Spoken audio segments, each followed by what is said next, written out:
Welcome students, computer সায়েন্সের practical exam 2026-এর জন্য আজ আমি ফাইনাল সাজেশান দিচ্ছি।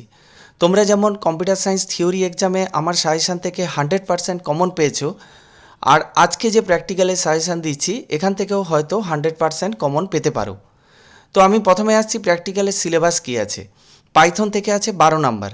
এই 12 নাম্বার যে পাইথন থেকে আছে, এখানে সম্ভবত দুটো প্রোগ্রাম তোমাদেরকে লিখতে হবে বা কম্পিউটারে করেও দেখাতে হবে, এবং এই প্রোগ্রামের কিন্তু সোর্স কোডের আলাদা নাম্বার আছে এবং আউটপুটের আলাদা নাম্বার আছে।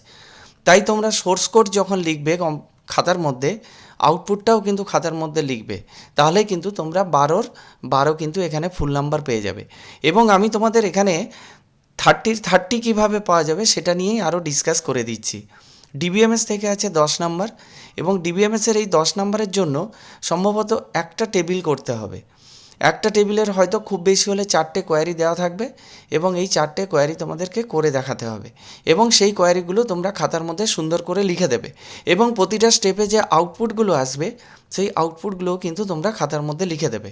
আর ল্যাব কপি আছে 3 নাম্বারের। তোমাদের স্কুলে সারা বছর ধরে যে ল্যাবে অ্যাসাইনমেন্ট দিয়েছিলেন, যে টিচার যিনি দিয়েছিলেন, সেই মতো করে তোমরা ল্যাব কপি রেডি করে নিও। এখান থেকে 3 নাম্বার পেয়ে যাচ্ছ। আর ভাইবা থেকে আছে 5 নাম্বার। এবার ভাইবার প্র্যাকটিক্যাল কোশ্চেন কোথা থেকে জিজ্ঞেস করবেন, সেখানে হচ্ছে পাইথন থেকে এবং ডিবিএমএস থেকে তোমরা কিন্তু এই ভাইবার জন্য প্রিপারেশান নিতে পারো। এবার আসছি, তোমাদের এখানে টোটাল হয়ে গেল 30 মার্কস, এবং আশা করি আমার এই গাইডলাইন মেনে চললে তোমরা 30 পেয়ে যাবে। আমি এবার সাজেশানে আসছি। সাজেশানে যাওয়ার আগে তোমাদের কাছে ছোট্ট একটা রিকোয়েস্ট, এই ভিডিওটা ভালো লেগে থাকলে অবশ্যই লাইক করো এবং তোমার কম্পিউটার সায়েন্স বন্ধুদের মধ্যে শেয়ার করে দিও। প্রথম আসছি পাইথন থেকে। আমি সাজেস্টিভ মাত্র 4টা কোশ্চিন বলবো। এই 4টা কোশ্চিনের মধ্যে আশা করি তোমরা দুটো পেয়ে যাবে। Input a number and check it prime or not. একটা নাম্বার প্রাইম কিনা সেটা চেক করার জন্য একটা প্রোগ্রাম তোমরা রেডি করে নিও। নেক্সট আরেকটা প্রোগ্রাম বলছি, যে একটা নাম্বার ইন্টিজার নাম্বার তোমরা ইনসার্ট করবে এবং সেই নাম্বারটা চেক করে দেখবে যে এই নাম্বারটা আর্মস্ট্রং নাম্বার কিনা। নেক্সট আরেকটা আসছি, তোমাদের সিলেবাসে যেটা আছে অনেকগুলো এভাবে সাম অফ সিরিজ আছে। আমি সেখান থেকে দুটো সাম অফ সিরিজ দিয়েছি। একটা সাম অফ সিরিজ স্ক্রিনে দেখতে পাচ্ছ। নেক্সট আরেকটা সাম অফ সিরিজ আছে x plus x square by factorial 2, এভাবে এক্স কিউব বাই ফ্যাক্টোরিয়াল 3, এভাবে x to the power N by factorial N.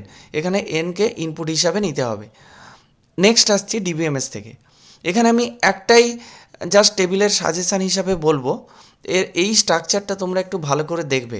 এখানে আমি যেমন এমপ্লয়ি থেকে দিয়েছি, এটা এমপ্লয়ি না হয়ে স্টুডেন্ট হতে পারে, টিচার হতে পারে, অন্য যে কোনো নাম হতে পারে, কিন্তু এখানে এই যে সাজেশানটা আমি ফরম্যাটটা দিয়েছি তোমরা এটা একটু ভালো করে লক্ষ্য করো। একটা এমপ্লয়ি টেবিল দিয়েছি, employee ID, name, job class, job section, salary, city, এই কয়েকটা অ্যাট্রিবিউট আছে, এবং প্রাইমারি কি হিসাবে এমপ্লয়ি আইডিকে সেট করতে হবে এটাও বলে দিয়েছি। এবারে দেখো, এমপ্লয়ি টেবিলের মধ্যে প্রথম যে একটা কোয়ারি দিয়েছি সেটা হচ্ছে create employee table by using suitable data type. এই ডেটা টাইপ ইউজ করে এই এমপ্লয়ি টেবিলটাকে ক্রিয়েট করো এবং তার কমান্ড লেখো, কম্পিউটারে করে দেখাও এবং খাতায় লেখো। নেক্সট আসছি, insert at least 5 records in employee table. তো 5টা রেকর্ড তোমরা এমপ্লয়ি টেবিলে ইনসার্ট করবে। নেক্সট সির দাগে যেটা আছে, find the records of employee who lives in Barasat. যে এমপ্লয়ি বারাসতে বাস করে তার রেকর্ডগুলো দেখাও। এবং ডি মানে লাস্ট যে অপশানটা হতে পারে সেটা হচ্ছে display all records of employee in descending order according to their salary. তো এইটাই ছিল আজকে আমার সাজেশান, কিন্তু এর উত্তরটা তোমরা পাবে কোথায়?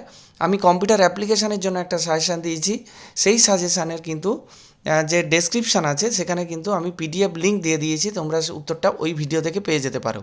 আজকের ভিডিও এই পর্যন্ত। তোমাদের প্র্যাকটিক্যাল পরীক্ষার জন্য অনেক শুভকামনা থাকলো। Thank you.